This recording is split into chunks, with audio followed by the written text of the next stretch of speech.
When you think about food and what an intimate experience that is, it's intimate in large part because someone prepared it for you.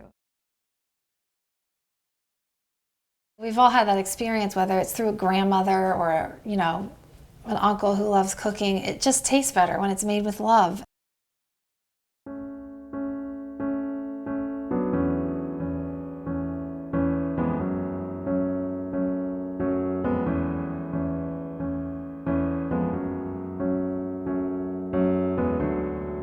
Just putting this back on.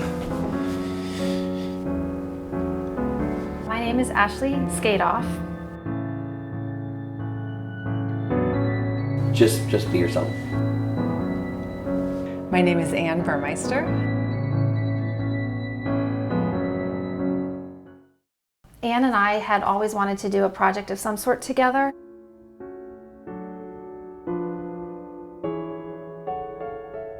My name is Lori Cochran-Dougal, and I'm the Executive Director for the Westport Farmers Market.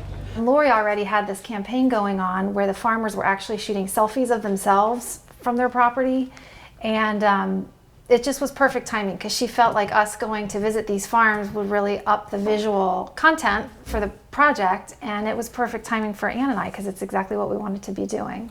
They've just taken us on this intimate photography journey where they actually really know the passion and the beauty of these farmers and how hard they work. And I feel like they've captured what I wanted out of the mission of this, and it's humble to watch. What would you say your experience was then? I think light played such an important part of the story at each farm, and it was so different in every circumstance that I really worked hard to try to capture that in my images because I felt like it was so much a part of how I experienced the farm. So we were at Copp's Island Oysters before dawn in November, and so as the sun is coming up and you're going out on the water, it's that cold November thin light that starts. Everything from that to barn light, which is amazing.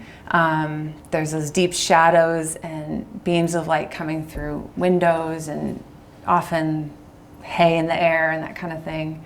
There's like the hot sunlight when people are out harvesting in the field, no shade, middle of the summer. That feels like something. Tell us about the quiet of the farm. Is that something that was impactful for you? Yeah, the farms are really quiet places. And I think you expect that, but it's totally different to experience the quiet. On any farm that we went through, it was just amazing how far off in the distance you could, hear the truck whirring by or hear the voices working together, laughing. But really, it's a quiet day and a lot of solitude. They're not like at the water cooler hanging out. They're sort of zipping around on their own, whether they're on a bike or a truck. They're kind of getting where they need to on the farm, and it's quiet, but they don't seem lonely. There were golf carts and beat up trucks and bicycles and all these different wheels that in the quiet create a lot of action. You're standing there and all of a sudden the dirt's flying up and the bike is flying by. I do like the quiet.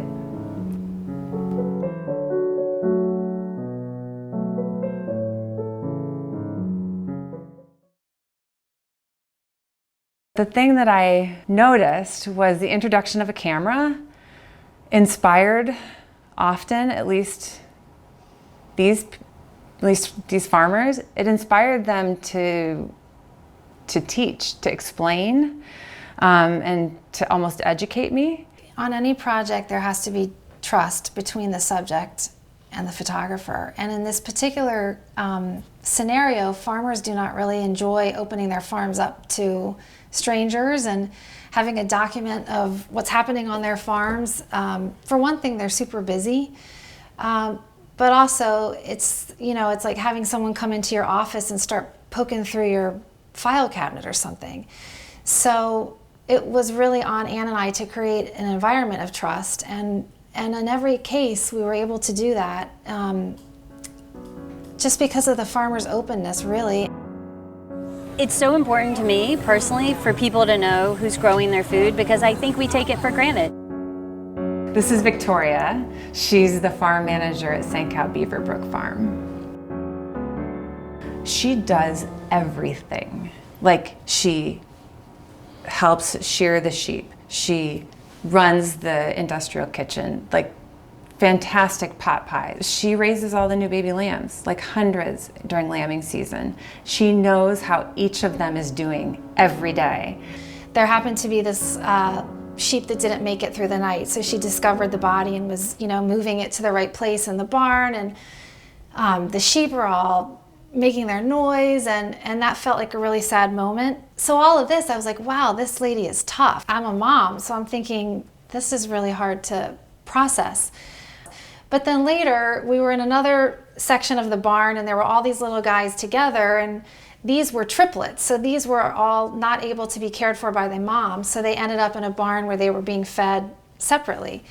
And here she sort of melted, and we were like, Vicki, do you have a favorite? And her favorite was this little vulnerable looking guy, with his legs misshapen, and her eyes just totally softened. And that was just a really powerful day as a mom, and just seeing life the way it was unfolding all in the barn at one time was very special.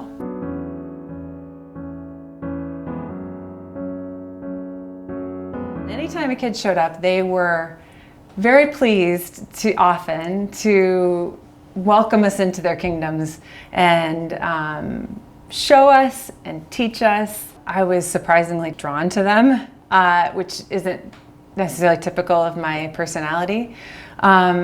But if there are kids that are part of the family that is running that farm, they are part of the farm. They were driving tractors, even if they were little tiny tractors, and they were feeding hay, and they were digging rows for row crops, and then they would sit down in exhaustion.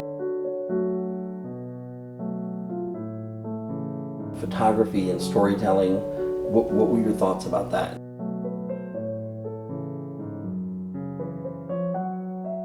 This is something I think I learned on this project. Ashley, in fact, told me early on that photographers often think of photography as playing one of three roles. Well, photographers fall into one of these three categories: artist, journalist, storyteller. And I am definitely an artist with a little bit of storytelling. So I walked into the project with some real influences and a certain perspective of how I wanted to shoot.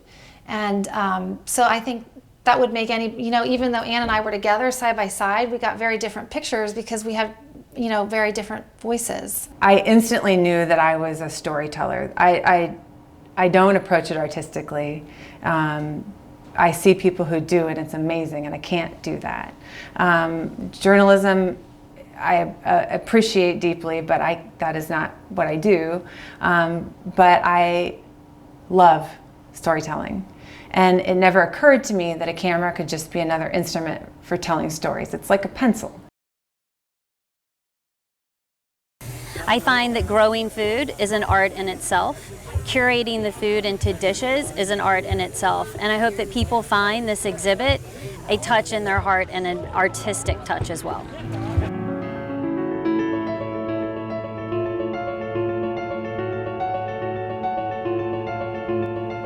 Food is such an intimate part of the human experience. It's both nourishing our bodies, it's caring for our environment, and it's also part of the deep human connections that we make. I think there's something very soulful about food, and I think that the act of preparing it is very spiritual. Whether you're a spiritual person or not, there's healing in preparing and touching food and knowing where it came from and knowing the person who grew it and brought it to you. It makes that experience that much richer.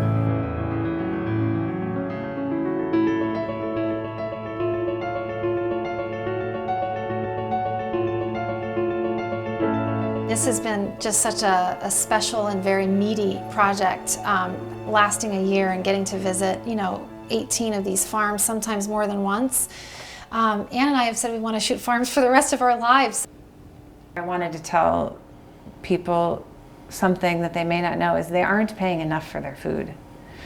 The amount of labor that goes labor and inputs and time. Like if you just started to pencil it out, you couldn't make it work. We're just not paying enough. Like to spend that much time around this process and then think that that head of lettuce should cost $1.50 is insane. You know, like I would really like people to know that. So many of the farms I went to, I felt like, gosh, I'd love to travel through this world again and live on that farm with that group of people and have that be my life.